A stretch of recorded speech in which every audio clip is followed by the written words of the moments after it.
Welcome again, friends. You have watched different segments of the pictorial demonstration of the achievements by Dr. Maria Maldonado Garcia, and she had been serving at Punjab University, UMT, University of Lahore, and she owns an institute of languages in Lahore. So she is a dynamic personality, very vibrant personality, and very good researcher. So let us talk to Dr. Maria. Ji, Dr. Seba, uh, tell us about your this journey. कि आपने कहाँ से Spain से कैसे तालीम हासिल की, and then you went to America, then you came to Pakistan, and this is a long story, and definitely you must be having so interesting segments of your life. So our friends want to know about your journey. Please. Okay, Dorsab, thank you so much. Basically, I was born in Spain, and yes, as you said, I have traveled a lot. I started my education in Spain. When I was about 21 years old, I moved to Ireland for 1 year. Yes, I wanted to learn English at that time, but over there I enrolled in my bachelor's program, and that continued in London at Regent's University. And then it ended in Southern New Hampshire University in Manchester, New Hampshire, USA. So over there, I obtained my bachelor's degree. And then I started working over there, and I married a Pakistani person. I stayed there for 10 years. And then I moved to Lahore in 2004. And then I did a master's in teaching Spanish as a second language, another master's in linguistics and language science. And then I did a double major PhD in general linguistics and Spanish language. And during this time, I was also teaching in various universities of Lahore. And in 2010, we started Al Andalus Institute of Languages, which is the official examination center of the government of Spain, the only one in Pakistan. Yes. Oh, that's fine. So you are expert in linguistics. So what's the Yes. importance of linguistics, especially in the perspective of Pakistan? Um, Pakistan is a country that needs a lot of development. And linguistics, as you know, is a science. But on the other hand, people don't realize the importance of language. Language is important in every science, as history is important. So, language is also important because we use language to convey all sorts of information. And through this language and writing papers and writing books, we can pass this knowledge from generation to generation. So, it is extremely important. So why you had interest in linguistics instead of literature? Because everybody likes literature. So why you ignore that very beautiful segment of knowledge? I have actually not ignored literature, and this is a hobby. Look, this is a book that I published in 2018. Okay, and it's a book of poetry. So that's a Mhm. hobby for me. But why I base myself on linguistics? Because linguistics is actually a science. And I like to analyze facts. Through linguistics, you can analyze the speech of politicians, you can understand the hidden content of texts. Language is very, very important. And when I arrived in Pakistan, there were not that many linguists here. Now we have the Linguistic Association of Pakistan that has 5,000 members, but at that time there were not that many linguists. So for me, it was important to engage in this subject and bring this subject to a new moment in Pakistan. At that time, it was just getting its own birth in Pakistan.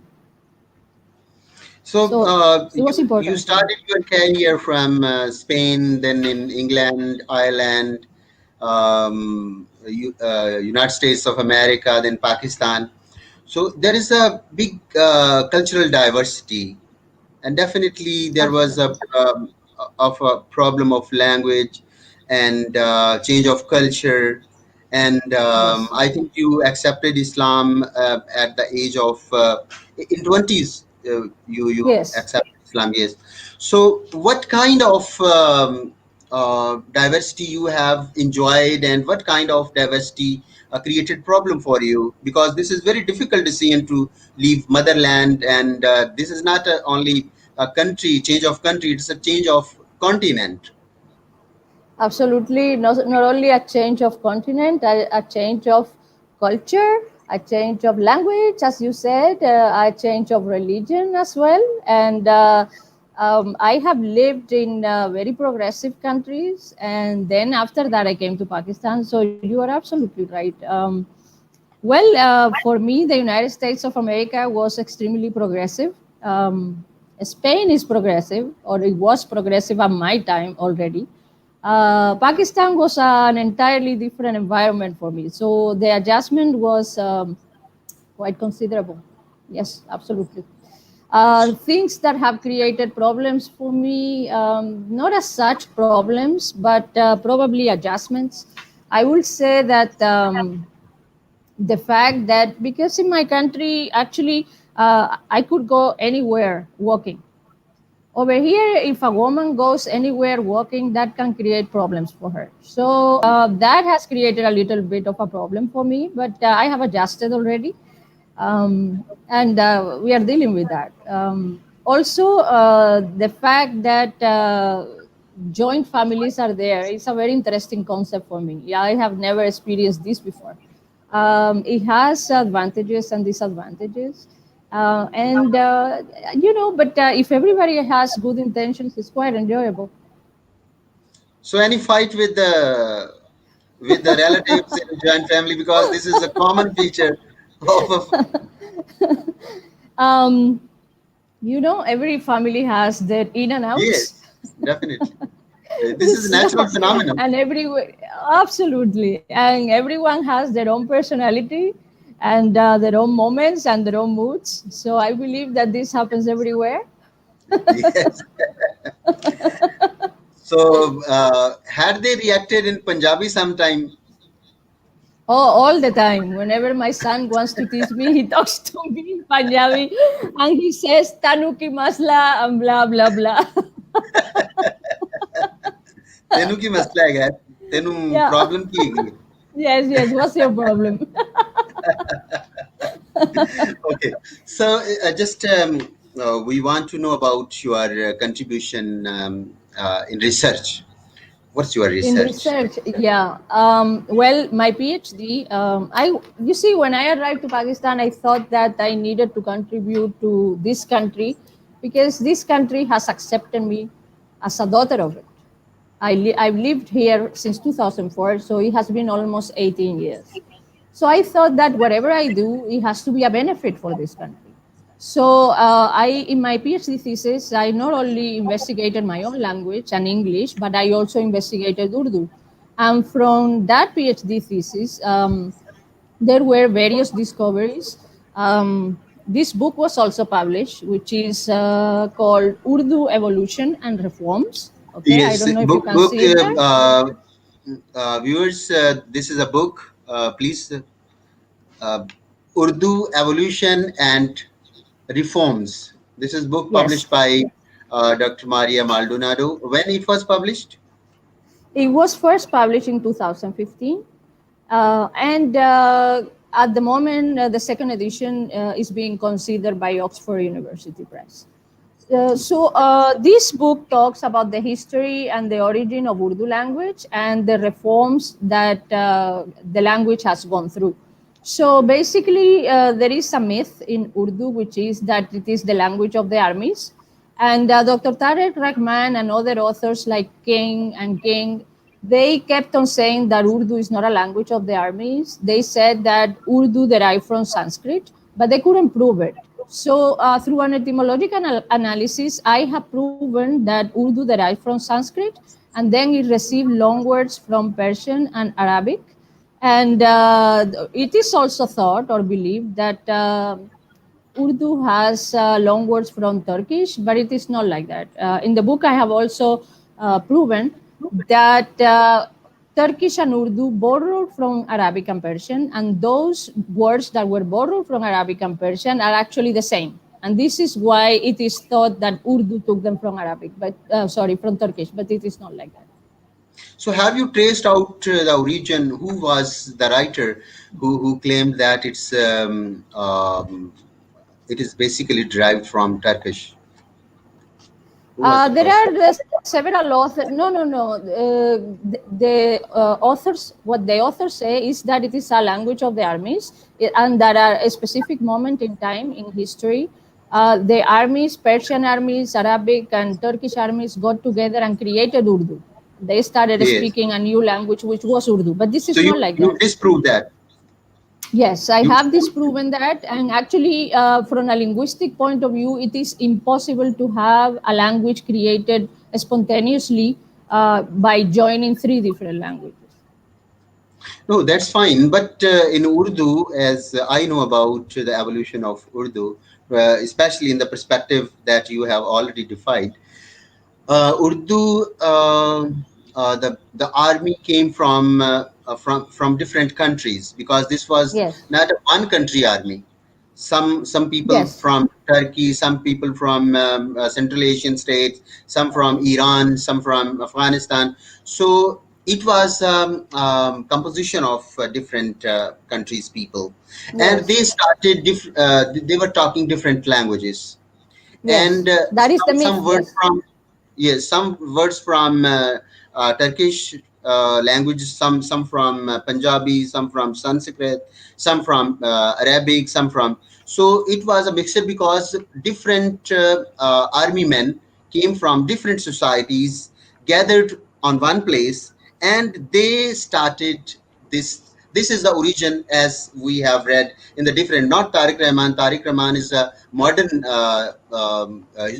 historian of language, but this is a origin of the language. So many people before the modern writers have claimed this. they have claimed this, but historically there is no proof of it, and there are no Mhm. documents of it. And Yeah. if you look at it from a linguistic point of view, there is no actually proof in the evolution of the language and the composition of the language that it is like that. Actually, what there is proof that the Urdu language started as Sanskrit. It derives in Sanskrit derived into various languages. One of them was Hariboli, okay, and then Hariboli developed into Hindustani. Hindustani took long words from Arabic after the invasion of the Arabs, and then from Persian as well. And then after the 1300s, it actually split when Nastaliq script was created. And then you have in Hindi language and Urdu language. Hmm. So Hindi language has different script, Yes, it has Devanagari, the and Devanagari script. Yes, yes, and Urdu has the Nastaliq Nastaliq. Yes, the or Persian Nastaliq script. script. That's Yes. fine. So you have worked a lot. Wonderful work you have produced on the Thank subject. you. So, so do you know Urdu well? Not very well because I never attended any classes. लेकिन मैं कोशिश तो कर रही हूँ रोजाना तो बोल रही हूँ मेरे दोस्तों के साथ मेरे ड्राइवर मेरे मेड मेरे मियाँ के साथ so Achha. it happens every day. So it's not it's 18 years you have Yes, been but living. since I never attended any classes and I Yes, learned I it think from the that you environment. remained perhaps you remained busy in your professional Yes, work and research, so you could not yes. give attention to that one. No, I That's need to right. learn how to write. I need to learn how to write. That is something I Mhm. need to do, and probably I will try to do that very soon too. So, if we look at the universities, especially the departments of languages, they are focusing Hmm. languages and literature. They are Yes. ignoring linguistics. So, Not so all what's of this? them. There are various universities in Lahore that have linguistics department. For example, University of Management and Technology, it has a very good linguistics department. University of Lahore, it also has an excellent No, linguistics currently you department. are talking about currently, but in the Yes, currently. I'm talking about the past. that Yes. most of the departments were of literature, not of linguistics. Yes, So absolutely, right now it absolutely. means And that situation has become very good. And you were telling about it has not become very good. It has become a little bit better. Like for example, if you look at the Punjab University, they don't have a department of linguistics. They only have a department of English that has literature, but it doesn't have linguistics. And then there are many other universities in Lahore and all over Pakistan that don't have linguistics. So it is a work in progress. So you have been director linguistics in Punjab University, and you were director as I have gone through your CV. So you have been director of external linkages. So what kind of Linkages. services you yes, what kind of services you have rendered for Punjab University? Well, for the Punjab University, I was in charge of the Institute of Languages. So I tried to bring as many languages as possible. I opened, or I with through a collaboration with China, I opened a Confucius Institute. It's still running, and since I was the director external linkages, as you said, for 8 years, I brought a lot of collaborations to the university. We signed more than 100 MOUs. Punjab University did that when I was the director, and basically we gave scholarships through different collaborations with Turkey, with Germany, with the United States, with England, with Thailand. We gave scholarships to so many students, and those Hmm. students, many of them have come back to serve this country. I always used to tell them, okay, you have got a scholarship, congratulations. Now what you need to do is you need to come back after you finish your studies and serve this country. Those countries are already developed. Come back and serve Pakistan. That's very good message for the researchers if they go abroad for research degrees. So definitely they should come back and serve our nation because they don't need them, but we need these researchers. They should come back to Absolutely. serve the country. So you were talking about evolution of Urdu. So what? Yes. Because the Urdu is our second language. It's not first language in Pakistan. English is our second language, and Arabic is second language, and Arabic is our religious language. English is international language and official language as well, and Urdu is our national language. So how a boy or a kid can comprehend all these four languages simultaneously? Children can be taught as many languages as possible. I mean, if you teach a child 4 or 5 languages at the same time, he or she will learn them. This is the time where the children pick up the language as a native language. So I encourage everybody who has children to teach them as many languages as possible. My own children, for example, speak 4 languages. So, if you do, you recommend that they should ignore mother tongue and they should No, not learn at all. second language? No, no. Mother tongue is very important, and they should learn their mother tongue. If their mother tongue is not an official language or a regional language, they should learn the official languages and the regional languages too, and some Yes. foreign language as well. Hmm. Right.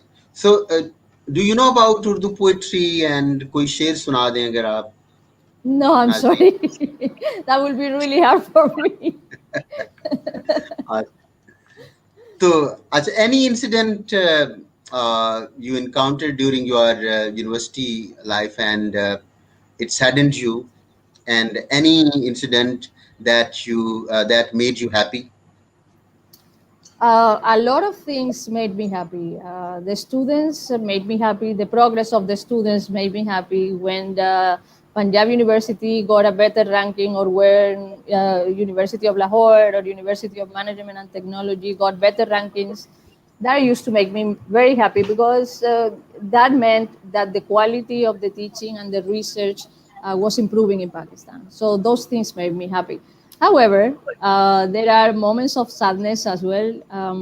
We have perhaps um, a backward type of thought, thinking that white people are better than the Pakistanis, for example, and we have not.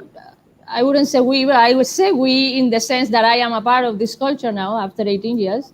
But the people of Pakistan seem to think that whatever is done abroad is much better. And I believe that the Pakistani brain is amazing. And I have never seen more intelligent people than Pakistanis, to be completely honest with you. Um, I never thought that everything was possible. But I arrived in this country and then I realized, okay, if I cannot take the right, I will take the left. If not, I will go straight, or I will go straight a little bit and then to the right and to the left, and then I will achieve my goal. Okay. Hmm. So those thoughts never crossed my mind when I was in other countries. If I used to find an obstacle, I will try to overcome it, and if I couldn't, I thought, okay, maybe it's not possible. But over here, everything is possible, and if you cannot do it in one way, you will find a different way to do that. So I believe that we need to start looking for improvement in quality in every department, government department and private departments and private companies and enterprises, so so that the quality can increase. And also, we need to make an effort to stop the corruption, because of the corruption, a lot of problems are being faced by us. Hmm. So you have opened new avenues of discussion, especially corruptions, and Spain has been victim of such problem, and Yes. Pakistan is also victim of such problem. So how you Yes. compare these two countries? I don't think they're very comparable. At the moment, the government that we have is a mixture of democratic and communist. So the European Union is not very happy with the government of Spain at the moment. I'm also not very happy with the government of Spain at the moment, and there are many people like me also. So let's see what happens in the next elections. No, but what's the reason behind this? Well, basically, in order for the current party to rule, the current party had to make a coalition with other parties. And the current president promised that he will never make a coalition with the Communist Party. But the moment that he was elected, he made a coalition with the government, with the current Communist Party, and there was a representative of the Communist Party government as well. So the European Union is not very happy with this. Okay, so is another aspect, that's racism. As you talk that in Pakistan there is a racism, but in complex. More like But colonialism. Our yes, under minds, we are not colonized anymore, but our minds are colonized. it is still colonized. This is true. Yes, you are right. 100% you are right. So, what's the situation in Spanish society? Is there racism too? um, there is racism, but in a different way. Spain was never colonized. Spain was colonizer. So we in Spain do have racism, but in different terms. There is racism against Moroccans. There is racism against Romanians, and we have problems with these things. But it's not as I would say it's not such a difficult situation as it is being faced in the United States, for example. The racism in the United States is a lot more clear and evident in so many different ways. In Spain, it's not like that. In Spain, because we were actually invaded by the Muslims, so the regular citizen of Spain actually has Muslim blood in them. So we have some people with white skin and red hair and blue eyes, and then we have other people with dark complexion and black hair and black eyes. But we don't have any type of complex in this regard, and we don't discriminate in this regard as well. So you have said that Spain was never colonized. So, what do you Spain think was. about the Muslim rule? I was just going to tell you. Yes, everybody thinks that the Muslim ruled Spain for 800 years. But the fact of the matter is that the whole Spain was never invaded, and there was never one Muslim ruler ruling the entire Spain. Portions of Spain were invaded and they were colonized, but not Spain as a one complete country. So entire Spain was not colonized by the Muslims. So what Yes. was the impact basically? Positive and Well, positive impact and negative impact. um, I don't think there was any negative impact. No, as a My scholar, you can Spanish, talk about that because this is a purely academic discussion. So, yes, absolutely. what's written in the But books, you can quote some books, and yes, sure. this would not be claimed Um, by you. Yeah, yeah, absolutely.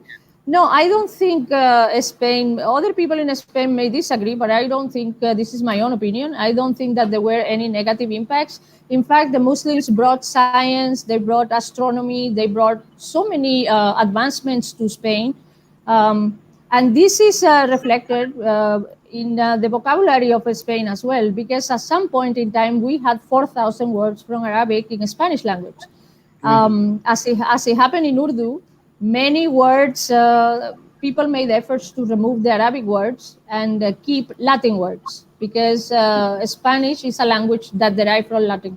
So, but that doesn't change the fact that these words came from Arabic into Spain, and those words actually reflected the developments. Many words came for botany, many words came from chemistry, for astronomy and medicine, and so many other disciplines that Spain gained with the invasion of the Muslims. Yes.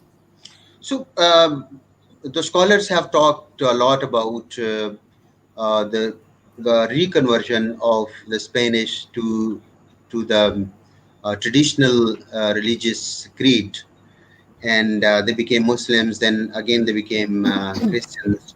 So, how you see this phenomenon?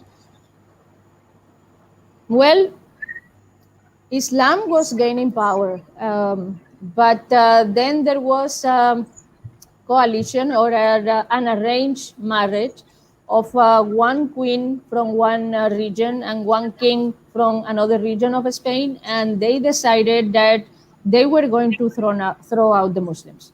So what they did was they actually started killing Muslims, and if they didn't convert back to Catholicism, they will be killed or they will be killed. So they had two choices: either you converted or you were killed or you were thrown out. So basically, so that's what happened. So, how you take it as your personal opinion? What was the major reason in this conversion? The major reason for the conversion was that they were obliged. It was their life or their religion. So many So, people so, chose so their there, life. there were two situations. One Muslim attacked, and they became Hmm. Muslims. It was because of the fear of the You armies. mean you mean why the people became Muslim Yes, in Spain? No, yes. no. In Spain, they entered Spain in 711, and they basically they came for initially for trade, but then they saw the opportunity to conquer space, and they did that.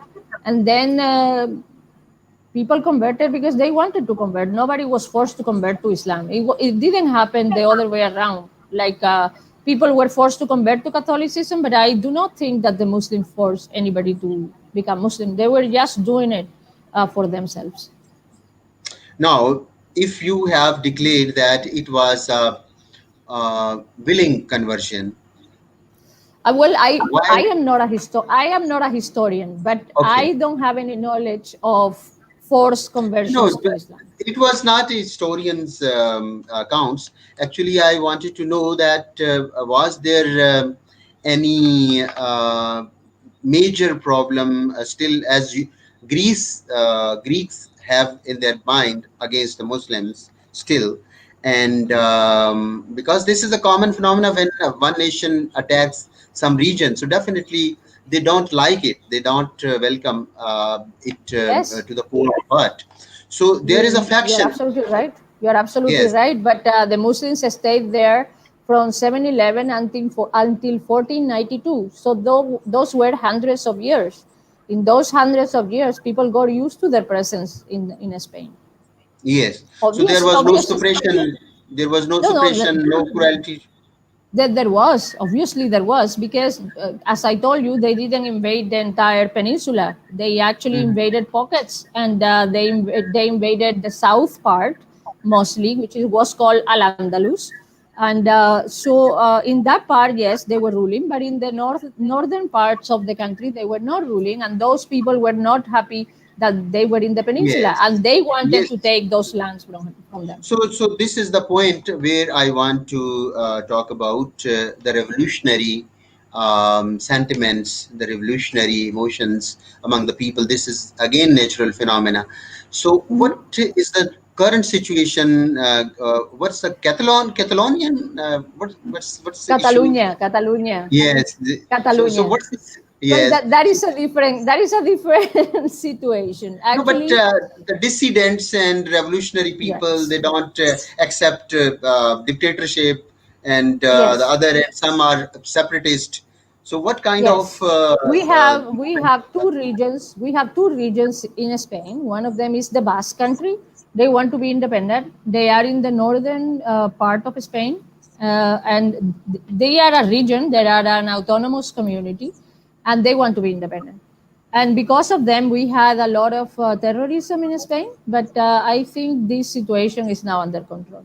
The Catalonia situation is not under control, and it is my opinion that efforts are still there. Many efforts are still there to become independent.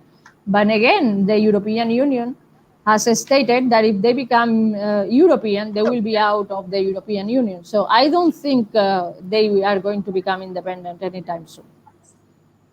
okay? So, you have talked about terrorism. So what kind of terrorism was there in Spain, and that was Well, funded by foreign country or not? What kind of linkages I they am not sure about that. I am not have? sure if this was funded by any other country.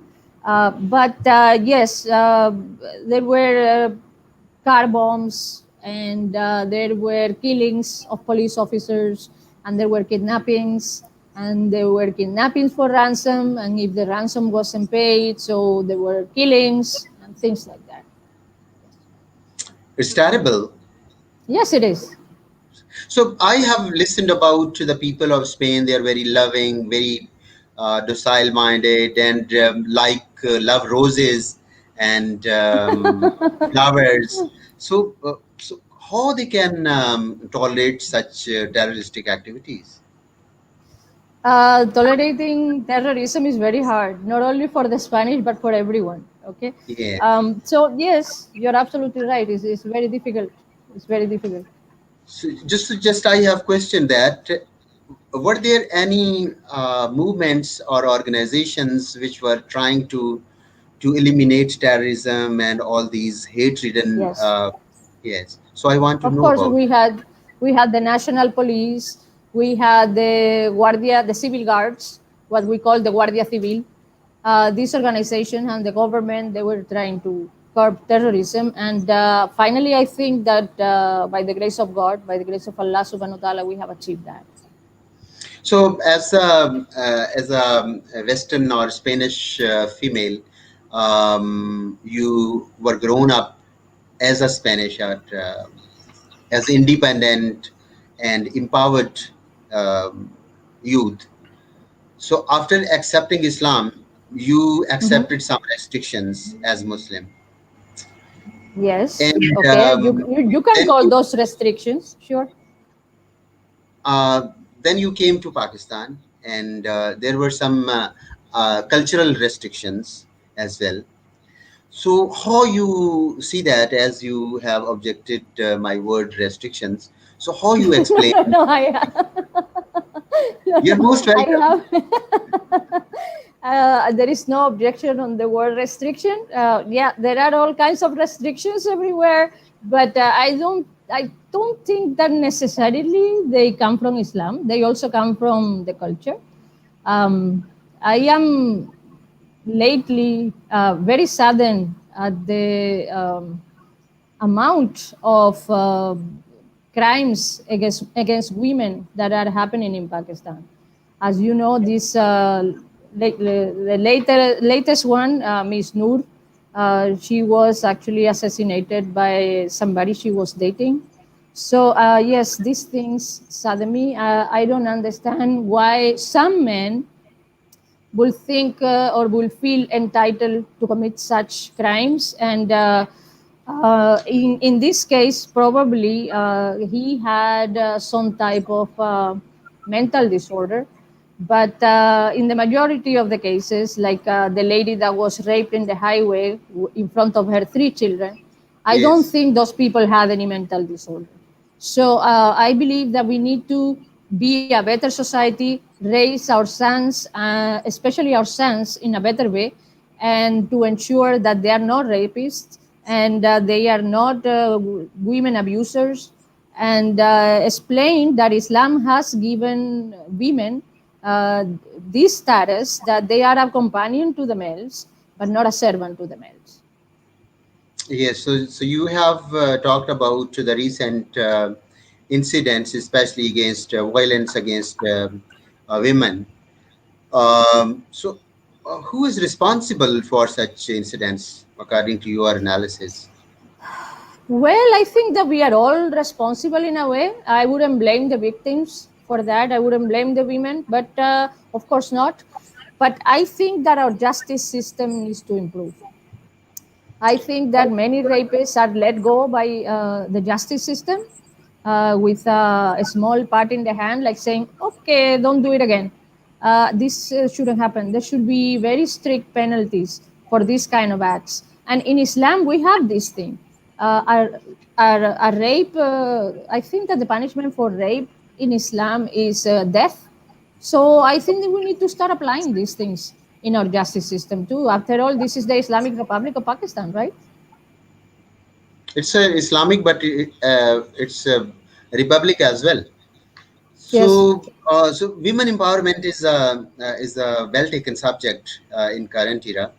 So, what steps you suggest that women can be empowered in our society? And keep in your mind that because mostly educated ladies talk about the urban ladies, they don't know about the rural areas and the ladies of the rural areas and their responsibilities, their positive role in society, in life, in economic activities, and that the culture we have.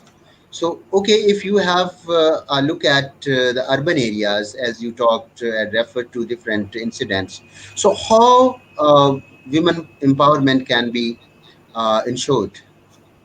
What steps should we? Um, I do believe that, as I said earlier, that we need to have a better police department and a better justice Okay. system.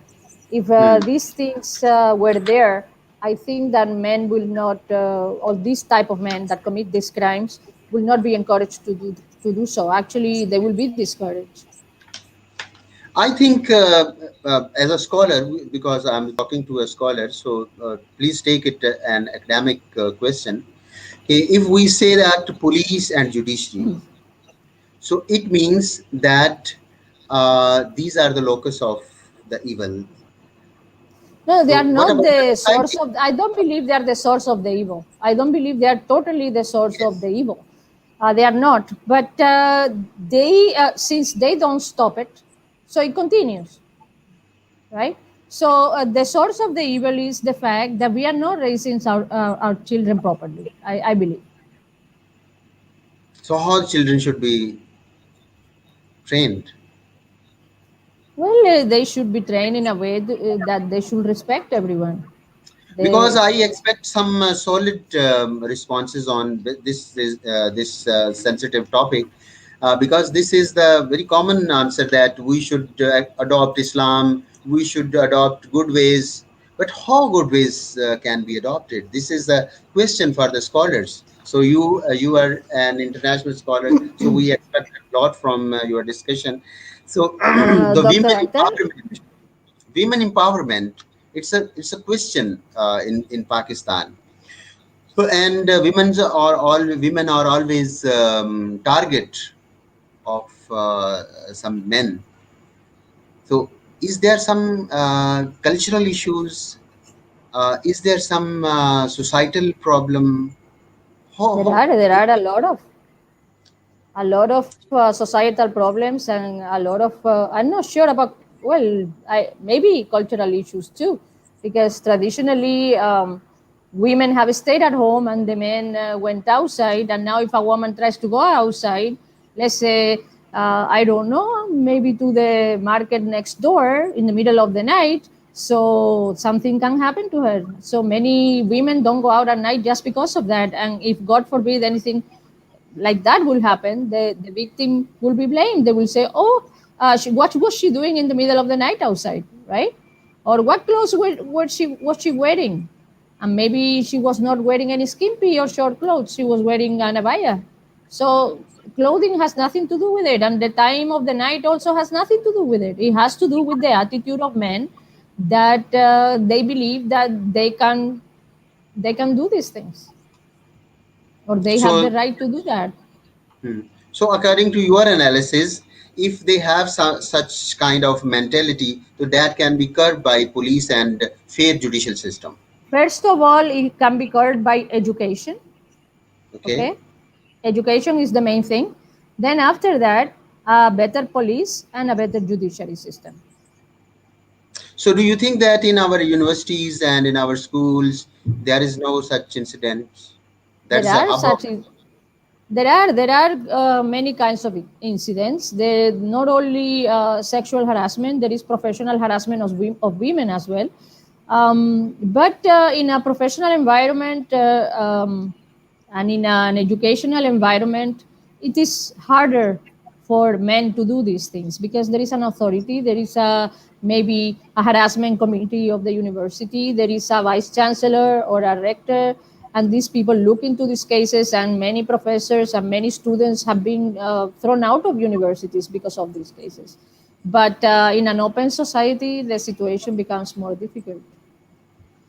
Okay, so just I want to talk about your question or your stance that women are being harassed at public public places, but women are everywhere in the market, on the roads, and yes, not in the middle of night. Yes, you are right, but in the morning and throughout the day and Yes, till and it 10 happens. o'clock.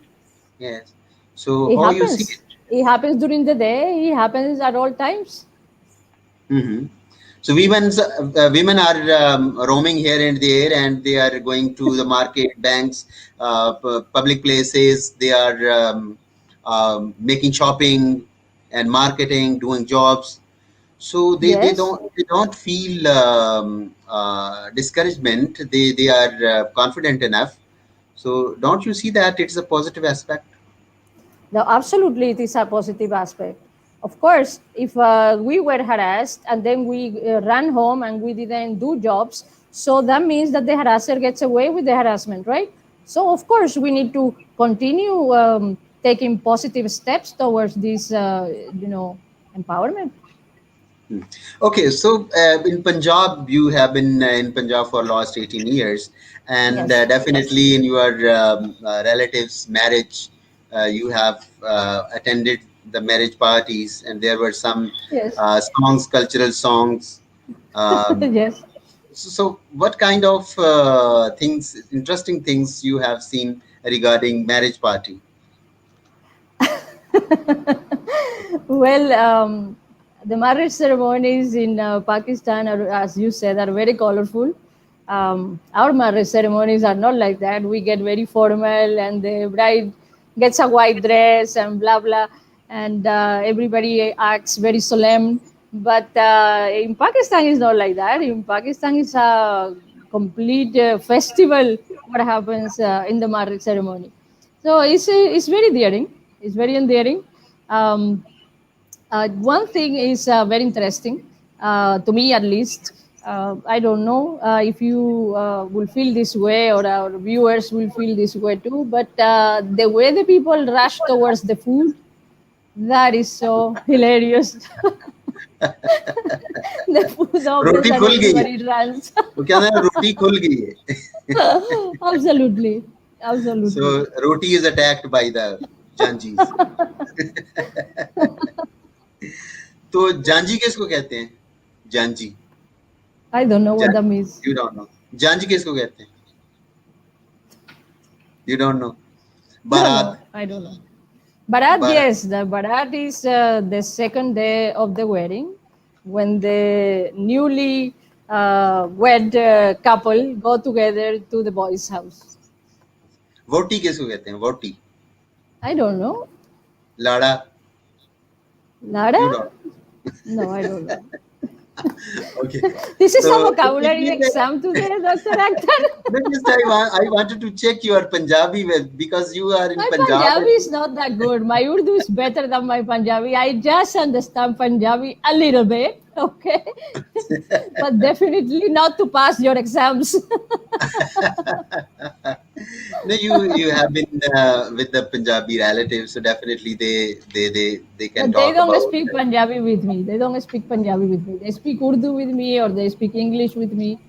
But Okay. Punjabi, I just hear it. And then sometimes I get to know it's Punjabi, sometimes I don't. It's different. I assure you that you are being deprived of a very good taste of Punjabi. If you know about these words, so definitely you will enjoy every ceremony, every event in Punjabi. Sure. Okay.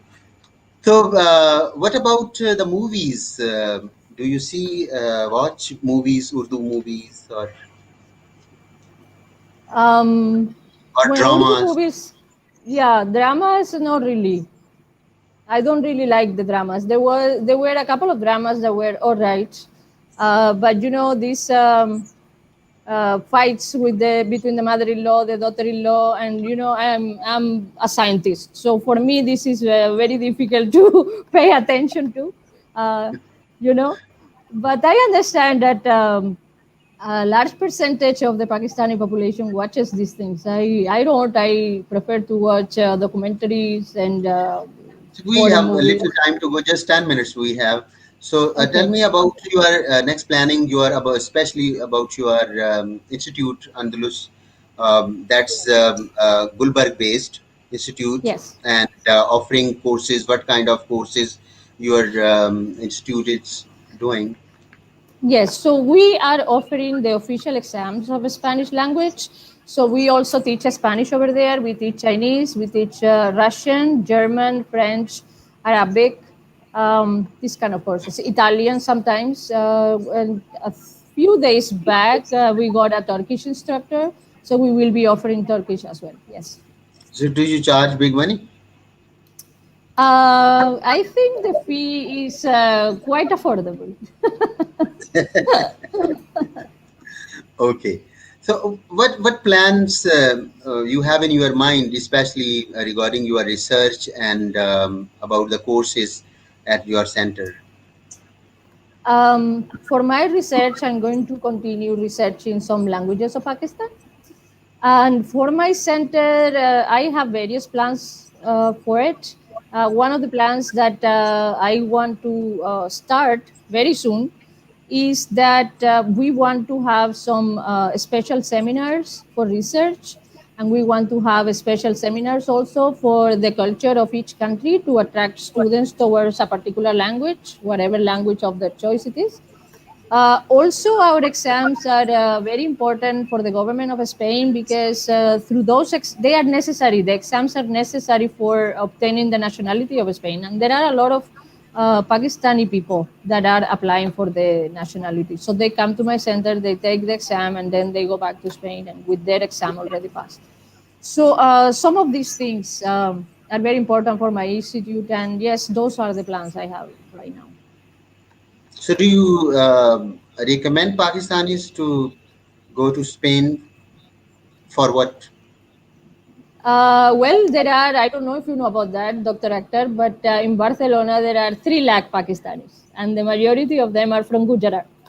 Okay, Mm. so there is this small colony in Barcelona, of a small colony of 300,000 people, Mm. and they speak Punjabi over there. I wanted just to actually write an article and write all of these things in the article because it's very interesting. And the other day I was just looking at some databases about the languages of Spain, and I want to include Punjabi in one of the languages of Spain. So I contacted this database, and inshallah, we will be including Punjabi as one of the I languages will of be. Spain. We will be obliged. We will be obliged, and we will be very happy I'm pretty, if you could, if you I'm conduct pretty research sure. on the topic.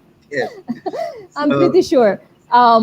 So yeah, actually, I wanted to know about the people. Do you recommend people to go to to Spain for yes. economic purpose or for educational purpose, for business? I recommend, no, no, not for economic purpose, but for education purpose. Yes, I do recommend that. We have very highly ranked universities in Spain. Um, Recently, a student came to me and said, "Madam, I want to learn Spanish." And I said, "Why do you want to learn Spanish?" And he said, "Well, there are no chiropractors in Pakistan, and I want to take admission in a chiropractic college in Spain." So I studied the chiropractic college, and I prepared him for the admission. He has gotten the admission now, and he's learning Spanish from us. When he goes to Barcelona, he'll spend some time there. He learn chiropractic medicine and come back to Pakistan, inshallah, and be the first chiropractor in this country. So yes, for education, I do recommend Spain because it's cheaper than the rest of Europe, and the education there is very good, and also is very affordable. It's the most affordable education in the whole Europe. The GSTV is Manchester-based, UK-based TV channel, Yes. and Yes. definitely Pakistani people are watching this program. And the Western lady is sitting in Pakistan, and Pakistani ladies are sitting in UK. So, what kind of message you convey to them? Well, there are a lot of my friends that left Pakistan and went to the United States. They went to England, and then they made an effort to come back here, and they said, "No, we suffered reverse cultural shock. We are going back." So, so what I will say is, okay, if I can adjust, they are Pakistanis, so they can adjust too. So whatever they Mm. have learned in those countries, they should come back here and apply their knowledge and improve their society. Mm. So, have you seen some ladies who went abroad to get knowledge, education, and they come back to serve the country?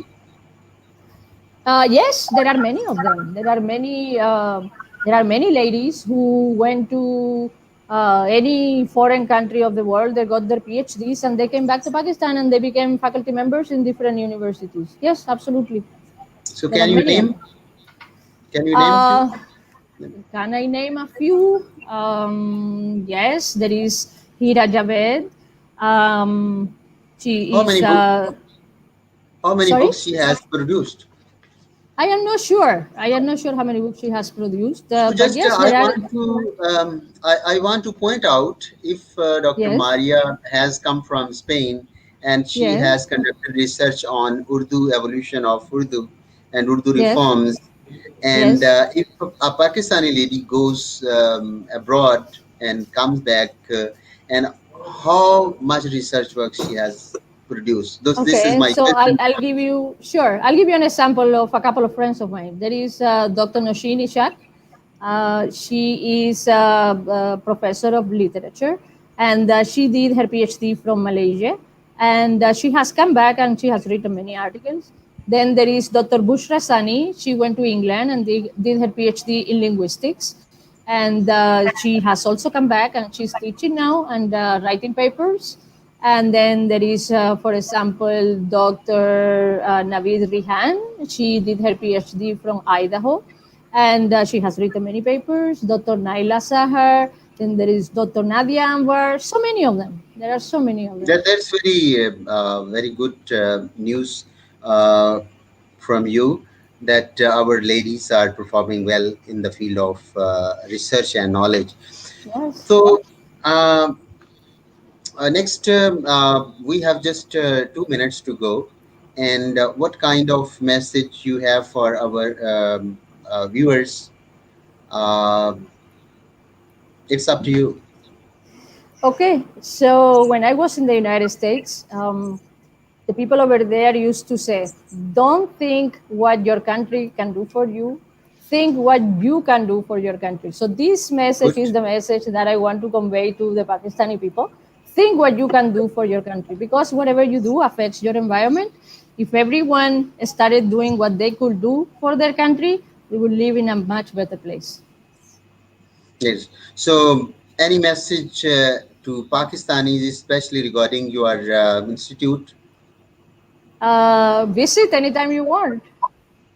So, don't you want to inform the people, the youth that come to your institute and do Learn a some course? language.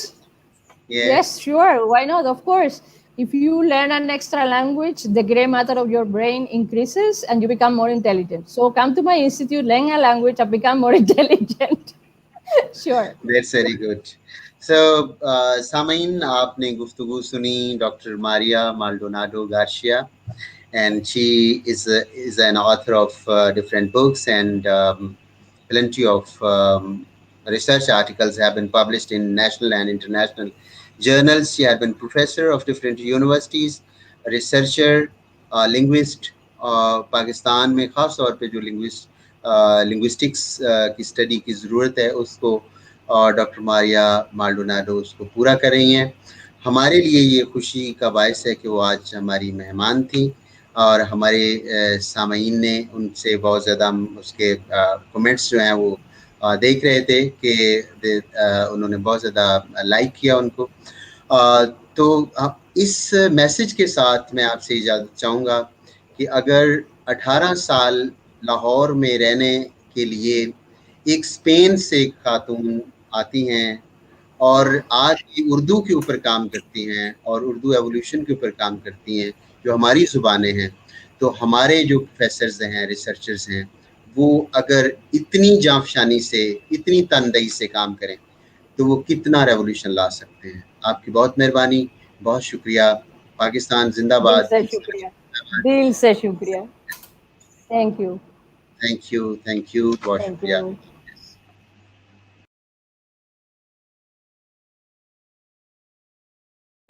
परदेश में रहकर अपने देश के लिए सोचना मेरा mission है.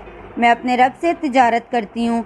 मैंने अपना अकाउंट दुनिया में नहीं ऊपर खोल रखा है. आए आप भी मेरे इस काम में शामिल हों, ऐसा हमारी CEO मुकद्दस मजीद का कहना है.